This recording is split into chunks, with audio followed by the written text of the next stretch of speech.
할렐루야. 한 스님이 벽에 용을 그렸습니다. 근데 얼마나 힘을과 꿈같이 그렸는지 진짜 당장이라도 하늘에 날아갈 것 같은 그런 용을 그렸습니다. 그러나 이것은 어디까지나 그림의 용에 불과한 것입니다. 얼마 후에 이제 이 스님이 이 붓에다가 먹물을 탁 담아가지고 그 용 앞에 섰습니다. 그리고는 그 붓을 가지고 용의 눈을 팍 찍는 순간에 어떻게 됐습니까? 용이 살아서 하늘로 날아갔습니다. 이 이야기에서 유래된 보사선어가 뭐죠?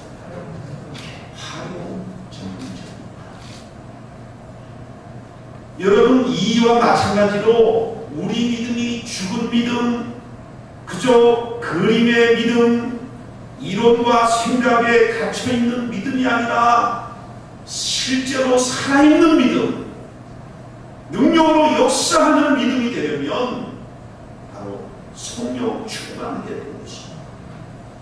이 그림의 용의 마지막 이 한방, 이 한 점, 이 눈, 이게 바로 성령 충만이에요. 우리로 말하면 성령 충만. 여러분, 우리의 믿음에 생명과 확신과 능력을 불어 넣어주는 이 활용점정이 바로 성령 충만인 것입니다. 다 있어도 성령 충만하지 않으면 이거는 살아있는 믿음이라 할 수가 없다는 것입니다. 진짜 예수 믿는 기쁨을 누리려면 성령 충만해요. 여러분, 정말 예수 믿고 그 기쁨을 매일 누리고 사십니까? 아니, 일주일에 한 번이라도 그 기쁨이 충만한 적이 여러분 있으신가요?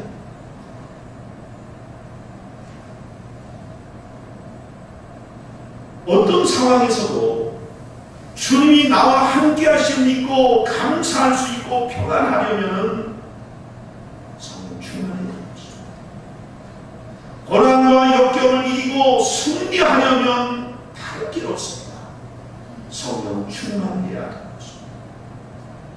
많은 분들이 30년, 40년 교회를 다니고 성경 공부를 많이 해도 실제로 믿음이 자라지 않고 그대로 있는 것은 왜 그렇습니까?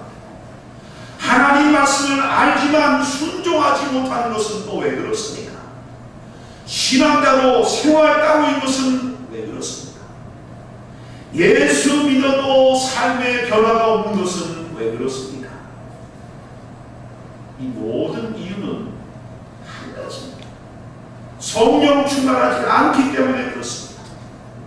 성경을 공부해도 성령 충만하지 않으면 어떻게 살아야 되는지는 알지만 그렇게 살 힘은 없는 것입니다. 그래서 예수 믿지만 성령 충만하지 않으면 신앙생활이 무겁게만 느껴지는 거예요. 재미가 없습니다. 그냥 짐으로 느껴지는 거예요. 평강과 기쁨을 누리지 못하고 뭔가에 쫓기고 뭔가 허전하고 뭔가 공허하기만 한 것입니다. 이러한 현상들은 모두 성령 충만하지 못함으로 생기는 현상들인 것입니다. 그러나 성령을 인격적으로 영접하고 성령을 사모하고 마음을 활짝 열고 성령께서 내 안에 충만히 거하셔서 나를 지배하시고 나를 다스리고 나를 통치하여 주옵소서. 여러분, 받아들이면 거룩하신 성령께서 우리 마음에 찾아오셔서 우리 마음을 다스려 주시고 확신과 넘치는 기쁨과 평강으로 채워주실 것입니다. 그렇게 될 때 비로소 야, 이게 예수 믿는 것이구나, 야, 이게 진짜 예수 믿는 것이었는데 하는 대오각성이 여러분 일어나게 될 것입니다. 오늘 우리 시대를 포스트 모더니즘 시대라고 부릅니다. 포스트 모더니즘의 특징은 상대주의, 개체주의, 개인주의입니다. 절대 진리도 없고 절대 죄도 없으며 상황과 여건에 따라 진리가 죄가 되기도 하고 죄가 진리가 된다고 그렇게 외치는 시대입니다. 그래서 진리도 죄도 다 기존 진리, 기존 죄를 다 해체해야 된다는 거예요. 그래서 진리가 더 이상 진리가 아니며 죄가 더 이상 죄가 아닌 그런 시대를 만들어 가고 있는 것입니다. 동성애와 프리섹스도 죄가 아니며 18세 이상이면 누구든지 즐길 수 있는 개인 취향이며 자기 선택의 문제이며 개인의 고유한 인권이라고 그렇게 말합니다. 그리고 나의 성은 하나님이나 부모나 이 사회가 아니라 내 스스로 결정한다는 것입니다. 여러분, 이것보다 하나님께 정면으로 불순종한 행위가 또 어디 있습니까? 이것보다 하나님께서 정하신 가장 근본적인 창조 질서를 깨뜨리고 도전하는 행위가 또 어디 있습니까? 이런 시대에 우리가 말씀을 붙잡고 복음으로 무장하고 성령으로 충만하지 않으면 가랑비에 옷 젖듯이 서서히 세상 풍조에 물들어 나중에는 하나님의 말씀보다 세상의 말을 더 신봉하게 됨으로써 예수 믿음을 잃어버리게 되는 것입니다. 여러분, 지금 우리의 싸움은 혈과 육의 싸움이 아닌 것입니다. 정치적인 싸움이 아닌 것입니다. 여러분, 지금의 우리의 싸움은 공중권세 자문자의 이 악한 영과의 싸움인 것입니다. 어둠의 세력과의 싸움인 것입니다. 진리와 비진리의 싸움이에요. 그러므로 영적으로 어둡고 혼란한 시대에 끝까지 예수 믿음을 지키고 구원을 얻으려면 반드시 성령 충만해야 되는 것입니다. 지금까지 예수는 잘 믿으셨지만 성령에 관심이 없는 분들은요, 성령에 관심을 갖길 바랍니다. 성령을 구하시기 바랍니다. 성령과 친밀한 관계가 되어지기를 여러분 주님의 이름으로 축원합니다. 지난 시간에 이어 오늘도 성령의 은사에 관한 말씀을 나누도록 하겠습니다. 은사라는 것은 하나님께서 값없이 주시는 선물입니다. 내가 특별해서 영적으로 뛰어나서 받은 것이 아니라 아무 대가 없이 그저 거저 받은 것입니다. 은혜와 은사는 어떤 차이가 있습니까? 은혜는요, 하나님께서 내 자신을 위해서 값없이 주시는 선물입니다. 반면에 은사는 값없이 주신 선물은 똑같은데 나를 위해서가 아니라 이웃과 교회와 세상과 하나님의 나라를 위해서 주신 선물인 것입니다.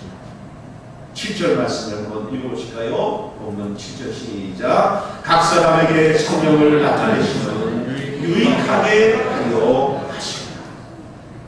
우리에게 성령의 은사를 주신 목적은 뭐냐? 유익하게 하려 함이라는 것입니다. 본인에게도 유익하겠지만 근본적으로 타인, 교회, 세상, 하나님의 나라, 여기에 유익을 위해서 주신 것이라는 말씀입니다. 그러면 은사를 받으면 무엇이 유익한 것입니까? 은사를 받으면 먼저 능력 있는 일꾼이 될 수 있습니다. 지난주에 은사를 제가 뭘로 비유를 드렸냐면은 이웃과 교회를 섬기기 위해서 성령께서 주신 연장이요, 도구요, 무기라고 말씀드렸습니다. 그러니까 하나님의 일꾼이 하나님의 일을 할 때 그 연장, 무기와 같은 게 바로 이게 은사입니다. 여러분, 집 짓는 그런 일꾼이요, 집 짓는 목수가 연장 없이 집을 절대 지을 수 없지 않습니다. 전쟁터에 나가는 군인이 총 없이 전쟁할 수 없는 것이지 않습니다. 마찬가지예요. 성도는 성령의 은사를 받지 아니하고는 이웃과 교회와 하나님을 위해서 능력 있게 숨길 수가 없고 영적 전쟁에서도 승리할 수가 없는 것입니다. 성령의 은사를 받아야 능력 있는 일꾼으로 하나님의 집을 짓기도 하고 영적 싸움을 이기게 되고 여러분 하나님을 위해서 큰 일꾼으로 쓰임받을 수가 있는 것입니다. 또한 은사를 받으면 확신하는 믿음에 이르게 됩니다. 한번 따라하겠습니다. 은사를 받으면 확신하는 믿음에 이르게 된다. 그렇습니다. 베드로는 성령 받기 전에는 고난 앞에서 역경 앞에서 십자가 앞에서 나약한 믿음이었습니다. 흔들리는 믿음, 도망치는 그런 믿음이었어요. 그런 베드로가 성령의 능력과 은사를 받고 나니까 이 안에서 성령이 역사하심으로 나면서 안윤뱅이를 일으키는 것입니다. 많은 병자를 고치는 것입니다. 심지어는 죽은 여러분 다비다를 살려낸 것입니다. 이런 과정을 통해서 베드로는 무엇을 깨달았어요? 아, 부활하신 주님께서 지금 나와 함께 하시는구나. 성령님께서 지금 나를 통해서 역사하시고 나를 사용하시는구나. 하나님이 나와 함께 하시고 예수님이 지금 나와 동행하시고 성령님께서 나를 지금 사용하시는 이 하나님의 임재 여러분 경험이 일어납니다. 성령의 은사를 활용하고 이걸 사용하는 그 순간에 성령의 임재, 성령이 나를 사로잡고 있다는 이 믿음이 생기기 때문에요. 성령의 은사를 여러분 받고 활용하는 사람은 아주 조금도 흔들리지 않는 그런 굳건한 믿음의 사람이 되는 것입니다. 성령의 은사를 받은 사람은 성령께서 여러분 하시는 여러 사역들을 대신하는 성령의 대행자요 성령의 대리자인 거예요. 이런 말이 있어요. 세상의 모든 아이를 하나님이 기르기 수가 없어서 그 대신 어머니를 보냈다는 말이 있어요. 하나님께서 모든 어려운 성도, 병든 성도, 문제 있는 성도, 많은 성도를 대신해서 성령을 대신해서 성령의 은사자를 보냈다는 거예요. 은사자. 그래서 여러분 은사를 받아서 활용하면 내가 성령의 대행자가 되는 거예요. 내가 성령의 대리자가 되는 거예요. 그러니까 성령과 동행하며 동역하는 이 감격과 기쁨이 내 안에 있게 돼요. 여러분들도 성령의 대리자로서 성령의 대행자로서 성령과 동행하는 동역하는 기쁨이 충만하기를 바랍니다. 또한 은사를 받으면 어떤 일이 일어나요? 놀라운 전도의 역사가 나타나는 것입니다.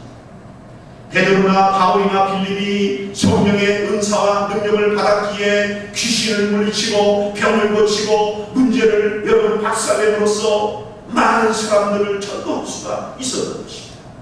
아무리 바울이요 아무리 베드로 사도라 해도 성령의 은사 능력 없이 그저 말로만 전도했다면 그렇게 많은 전도 열매를 맺지 못한 것입니다. 많은 분들이 전도하세요. 그러면 아유 능력이 없어서 말출혈이 없어서 그런 거 할 수가 없어요. 말출혈 없어도 좋아요. 능력 없어도 좋아요. 성령의 은사를 받으세요. 내가 전도하기 원합니다. 성령의 은사를 부어주셔서 전도에 합당한 그 능력과 은사를 부어주시고 이거를 기도하세요. 이거를 그러면 하나님께서 능력도 부어주시고 말도 여러분 튀게 해주시고 담대한 마음도 주시고 전도에 특별한 사람으로 구별해 세우시고 저희 장로님은 여러분 이 초등학교도 못 나와가지고 제가 데이트하면서 우리 장로님 가나다라를 가르치면서 이런 글을 깨우시고 말도 빠르고 그냥 대화할 때도 좀 서투른 그런 모습이 있습니다만은 전도하는 그 현장에 만나면요 얼마나 사람을 사로잡는지 모릅니다. 10분 안에 사람의 마음을 싹 잡는 겁니다. 네. 여러분 전도는 꼭 배움이 많아서 되는 게 아니에요. 말을 잘해서 되는 게 아닌 것입니다. 네. 성령의 은사를 주어지면 전도하게 되는 것입니다. 여러분의 손에 능력이 있어 보세요. 여러분이 손 닿는 사람마다 병고침이 일어났어요. 그 사람의 집에 들어가서 기도하면 문제가 뻥뻥 터져나가보세요. 자동 전도가 되는 것입니다. 성령의 은사를 구하는 여러분 되길 바랍니다. 또한 은사를 받으면요 교회가 교회답게 되는 것입니다. 교회는 성령의 은사를 받아 섬기는 분들이 많아야 교회가 건강해질 것입니다. 활력이, 에너지가 넘치는 것입니다. 성령의 역사와 기적과 은혜와 능력이 나타날 것입니다. 성령의 은사를 받은 분들이 주님의 마음으로 세상에 나가 가난한 자를 돕고 눈물 흘린 자를 닦아주고 위로하고 이웃과 세상을 섬기며 봉사를 하면요, 세상 사람들이 교회를 칭찬하고 하나님께 영광 돌리는 그런 교회가 될 수가 있는 것입니다. 여러분, 그렇습니다. 은사를 받은 대로 여러분 활용하면 교회가 교회다워지는 거예요. 이번에 어려움을 당했을 때 어떤 분이 하나님 앞에 기도하는 가운데 어려운 분들을 좀 도우라고 이렇게 코로나19 구제연금을 드렸어요. 그것을 가지고 찾아가서 눈물 흘린 자에게 위로가 되고 기도하면서 얼마나 여러분 그 헌금이, 그 구제 헌금이 얼마나 사람의 마음을 위로하는 여러분 그런 일이 되는지. 그렇습니다. 성령의 다양한 은사를 받은 분들이 그 은사에 따라 열심으로 섬기고 봉사할 때 그 교회는 폭포수 같은 은혜가 일어난 것입니다. 여기저기서 감동의 물결이 여러분 일어나게 되는 것입니다. 그럼 성령의 은사에는 어떤 것들이 있습니까? 고린도전서 12장 8절에서 10절까지 보면 9가지 은사를 소개하고 있는데요. 화면 보시고 같이 보겠습니다. 시작. 지혜의 말씀의 은사, 지식의 말씀의 은사, 믿음의 은사, 병 고치는 은사, 능력 행함의 은사, 예언의 은사, 영분별의 은사, 방언의 은사, 통역의 은사, 이렇게 9가지를 소개하고 있습니다. 로마서 12장에도 보면 7가지 은사가 나오는데요. 같이 보겠습니다. 시작. 예언의 은사, 섬김의 은사, 가르침의 은사, 위로의 은사, 구제의 은사, 다스리는 리더십의 은사, 긍휼 배움의 은사를 소개하고 있습니다. 물론 저기 있는 게 은사의 전부는 아니에요. 고린도 교회와 로마 교회에 필요한 은사를 적어놓은 것뿐입니다. 실제 은사는 저보다 훨씬 많은 것입니다. 그러나 고린도전서와 로마서에 있는 이 본문에 소개된 성령의 은사를 다 종합해가지고 두 종류로 나누면요, 첫째는 능력과 초자연적인 은사, 둘째는 일반적 자연적 은사로 나눌 수 있습니다. 먼저 능력과 초자연적인 은사, 이것은 원래 나에게 없던 능력을 성령께서 주심으로 갖게 된 특별한 은사를 받는 것입니다. 손을 얹어 기도할 때 병이 낫습니다. 병 고치는 은사입니다. 치유의 은사입니다. 다른 사람을 위해서 기도할 때 그 사람에 대한 하나님의 뜻을 여러분 알게 됩니다. 이건 예언의 은사예요. 다른 사람은 다 믿을 수 없다고 그러는데 한 사람만큼은 확실하게 믿을 뿐만 아니라 그 믿음대로 시간이 지나면 이루어지는 이런 은사를 믿음의 은사라고 합니다. 어떤 일을 기도할 때 놀라운 기적이, 능력이 나타납니다. 이건 능력 행함의 은사. 기도할 때 귀신을 쫓아냅니다. 이건 축사의 은사입니다. 다른 사람에게 역사하는 영이 이게 성령인지 악령인지를 분별하고 이단의 거짓 교리를 분별하는 능력이 있다면 그것은 영분별의 은사입니다. 오늘 말씀지만에는 영분별의 은사를 바꾸게 될 것입니다. 한 번도 배운 적이 없는 천상의 언어로 기도합니다. 방언의 은사입니다. 그런 방언의 그 기도를, 그 내용을 알아듣습니다. 통역의 은사입니다. 성령께서 초대교회로부터 지금까지 이 같은 능력의 은사들을 주의 종들과 성도들에게 나눠주셔서 교회를 세우고 성도를 세우고 복음을 전하는 강력한 도구로 사용하신 것입니다. 그래서 이런 이 능력의 은사 중에 내가 무슨 은사를 체험했나, 어제 한번 말씀을 준비하면서 보니까 중3 때 방언의 은사를 체험했습니다. 또 전도사 시절, 부목사 시절 이민 목회하면서 중국 선교 니카라과 선교하면서 나타났던 귀신을 쫓아내는 이 축사의 은사, 그리고 목회하는 가운데 종종 일어나는 병고침의 은사, 특별히 오늘 은사 목록에는 없지만요, 이미 목회를 할 때나 부목사 할 때나 또 우리 배당의 교회에서나 저에게 또 있는 은사는 아이를 낳지 못하는 부부들에게 기도해서 자녀를 갖게 되는 이 출산의 은사가 있는 것 같습니다. 이미 목회할 때도 애를 못 낳아가지고 10년 동안 병원 다 다녔는데도 못 낳는, 그런데 기도하니까 또 낳는 것이, 기도하면 또 낳는 것이, 병을 낳는다는 게 애를 낳는다는 것이. 그래서 어디에서 그 소문을 듣고 오기까지 할 정도로 그런 일이 있었습니다. 이러한 역사는 저를 도구로 사용하셔서 성령께서 놀라운 거룩한 일을 행하는 일이기 때문에 결코 저의 자랑거리가 될 수 없는 것입니다. 오직 모든 영광을 하나님께만 돌려야 될 것입니다. 여러분에게도 이런 은사가 이미 받은 분도 있을 것이고 이미 활용하는 분도 있을 것이고 아내는 받았는데 이것을 활용하지 못하는 분도 있을 것입니다. 여러분 성령을 구하시기 바랍니다. 성령의 은사를 여러분 알기를 간구하시기 바랍니다. 소원하시기 바랍니다. 그럴 때 여러분에게 불일듯 성령의 역사가, 여러분 은사가 나타나는 것입니다. 기도하는 가운데 여러분 간절한 바람이 있습니까? 여러분 병 고치는 은사를 받으신 분들의 부분을 보면요, 그 병든 사람에 대한 아주 그 안타까움이 있는, 그 강렬한 그 하나님에 대한 소망이 있는 그런 마음에서부터 은사가 또 시작되는 분들이 많다는 것입니다. 두 번째는 일반적 자연적 은사입니다. 우리에게 이미 있는 재능을 성령께서 거룩한 목적을 위해서 이루기 위해서 은사로 사용하시는 경우인 것입니다. 여러분 은사와 재능은 어떤 차이가 있습니까? 은사와 재능.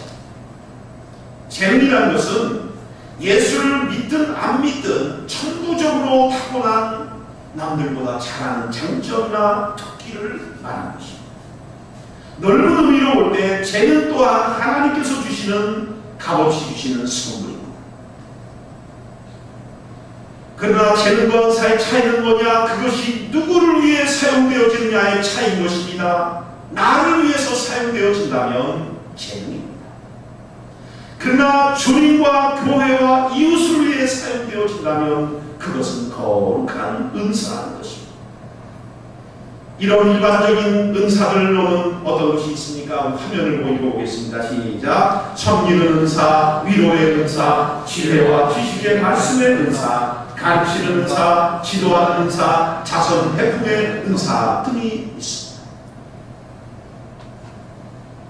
여러분 나에게 있는 일반적인 그런 재능과 장점, 지식과 재물을 은사로 여기며 성령님께 되어 드려서 주님의 몸된 교회와 성도와 세상을 위해서 사용되어질 때 이것은 성령께서 거룩하게 능력으로 쓰시는 은사가 되는 것입니다. 아무짝에 쓸모없는 나귀 토끼 하나를 삼손의 손에 들려줬을 때 이것으로 블레셋 1000명을 물리치는 능력의 도구가 되듯이 여러분 작은 재능이지만 성령의 손에 들려질 때 그것은 능력 있는 은사가 되는 것입니다. 놀라운 결과를 여러분 가져오는 것입니다. 노래를 잘하는 분이 있습니다. 오늘 우리 박재하 장로님처럼 이 노래를 자기 만족을 위해서 다른 사람의 귀를 즐겁게 하기 위해서 아니면 돈을 벌기 위해서만 사용한다면 그것은 재능에 불과한 것입니다.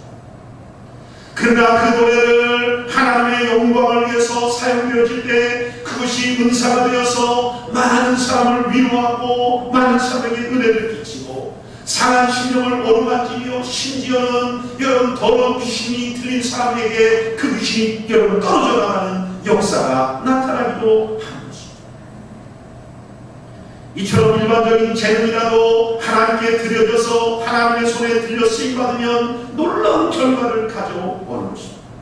자연적인 은사고 일반적인 은사고 어떤 초자연적인 능력이 없는 은사라 할지라도 그것이 주님의 손에 들려지면 그때부터는 초자연적인 능력의 역사가 나타납니다. 오병이와 같이 작은 거지만 주님의 손에 달려지니까 초자연적인 역사가 나타나지 않습니까? 여러분이 가지고 있는 것은 다 일반적인 것입니다. 다 흔한 것입니다. 뭐 대단한 것이 아니라 할지라도 이것이 주님의 손에 들려지는 순간 이거는 초자연적인 능력의 도구가 되는 것입니다. 믿는 사람들에게 이 두 종류의 은사 중에는 초자연적인 은사, 능력의 은사를 갖기를 원합니다. 이왕이면 기적을 행하고 병도 고치고 이런 은사를 갖기를 원하시오. 그래서 은사를 구한다 그러면 여러분 성김의 은사 뭐 이런 은사보다는 병 고치는 기적의 은사를 더 열심히 구하는 경향이 있습니다. 물론 성경에 보면 은사를 사모하고 구하라고 했습니다. 하나님께서는 사모하는 영을 만족시켜준다고 했습니다. 그런데 성령의 은사는요, 원칙적으로 보면은 구해서 얻는 것이 아니라 성령께서 필요에 따라 나눠주신다는 것입니다. 이게 원칙이라는 거예요. 고린도전서 12장 11절 말씀 같이 보겠습니다. 시작. 이 모든 일은 같은 한 성령이 행하사 그의 뜻대로 각 사람에게 나누어 주시는 것이다. 아멘. 성령의 은사는 내가 원하는 것을 선택하고 얻어내는 것이 아니라 성령께서 각 사람의 기질과 사역과 직분과 사명에 따라 성령께서 나눠주신다는 말씀입니다. 그러므로 우리는 초자연적인 은사, 능력의 은사는 그런 능력을 주시는 성령님께 맡기고 지금 나에게 주신 재능, 장점, 지식, 물질 등 일반적인 은사를 성령님께 내어드려서 그것을 가지고 몸된 교회와 성도와 이웃과 세상을 위해서 사용되어지도록 여러분 그 노력을 해야 되는 것입니다. 아무런 봉사와 섬김만 하지 않고 그냥 하늘에서 능력만 받기를 원하는 그런 사람이 아니라 그것은 하나님의 손 안에 달려있으니 그 하나님께 맡기고 지금 나에게 가지고 있는 일반적인 은사, 나에게 재능이라고 할 수 있는 어떤 것, 이것을 가지고 하나님을 섬기고 이웃을 섬기는데 활용하라는 것입니다. 여러분 은사대로 사는 복된 삶이라는 것은 무엇입니까? 교회에 있으나 세상에 있으나 어디에 있으나 섬김과 봉사의 마음을 가지고 자신이 하는 일을 성령님께 맡기고 나에게 주신 작은 재능을 가지고 이것을 주님을 위해서 사용하는 것입니다. 이웃의 유익을 위해서 사용하는 것입니다. 하나님 나라를 위해서 이것을 드리는 것입니다. 이것이 바로 은사대로 사는 복된 삶이 되는 것입니다. 얼마 전에 한 집사님 가정을 신고했습니다. 예배를 다 마치고 잠시 다가가는데 집사님께서 이런 얘기를 하십니다. 목사님, 정말 죄송합니다. 제가 은퇴도 하고 나이도 많아서 목사님께 힘도 되어 드리지 못하고 교회를 위해 주님을 위해서 뭔가 하고 싶어도 할 수 없어서 너무 죄송합니다. 혹시 이 자리에도 그렇게 생각하시는 분이 계시다면 죄송한 마음 갖지 마시기 바랍니다. 하나님을 사랑하는 마음으로 배단이교회를 지금까지 사랑으로 섬겨주셨고 지금도 날마다 교회와 성도와 주의 종들을 위해서 기도하실 뿐만 아니라 코로나19 속에서도 주일마다 치유처럼 달려오며 함께 예배드리고 기도하신 여러분, 그것만으로도 이미 큰 봉사를 하고 계신 것입니다. 꼭 많은 일, 대단한 일을 해서 하나님이 기뻐하는 게 아니라 작은 일이라도 그 속에 사랑을 담고 하나님께 영광 돌리며 남을 배려하는 이 진심이 담겨 있다면 그것이 무엇인지 큰 봉사요, 큰 은사요, 큰 능력인 줄로 믿습니다. 성령의 은사는 오직 사랑으로 행할 때만이 그 은사가 가장 아름답게 빛나게 되는 것입니다.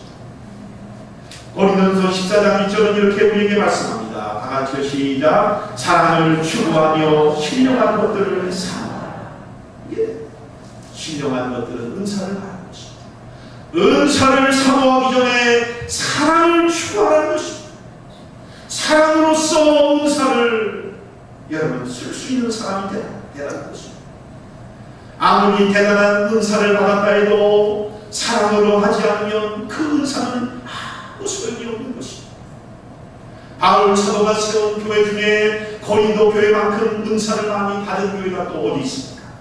성경에 기록된 대부분의 은사를 받았으니까 진짜 고린도 교회는 은사로 충만한 그런 교회였습니다. 그런데 고린도 교인들은 은사를 사랑하지, 은사를 사랑으로 행하지 않았습니다. 은사를 받았지만 여전히 미움과 시기질투와 파멸과 우월의식을 가지고 행했습니다. 그러니 은사를 받지 않은 다른 모든 교회보다 이 은사받은 교회가 더 문제고 더 갈등이고 더 골치 아픈 교회가 되고 말았습니다. 여러분, 은사는 사랑으로만 활용할 때 그것이 빛이라는 것입니다. 그래서 바울 사도는 너희들이 천사의 말을 할지라도 사랑이 없으면 소음을 일으키는 꽹과리에 불과하다. 모든 비밀과 모든 지식을 통달한 그런 은사를 받아도, 모든 것을 혼이하는 예언의 은사를 받아도, 산을 옮길 만한 태산 같은 믿음의 은사를 받아도 사랑이 없으면 아무것도 아니다. Nothing. 아무것도 아니다. 자신의 모든 것으로 구제하고 몸을 불쌍하게 내줄지라도 사랑으로 하지 않으면 아무 유익이 없다고 그렇게 말씀하고 있습니다.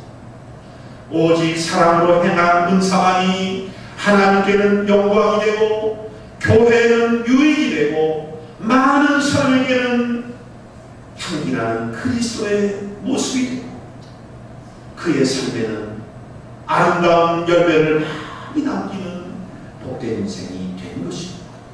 사랑하는 배단위 성도 여러분, 모두가 다 사랑의 은사자가 되시기를, 사랑의 은사자가 되시기를 주님의 이름으로 축원합니다.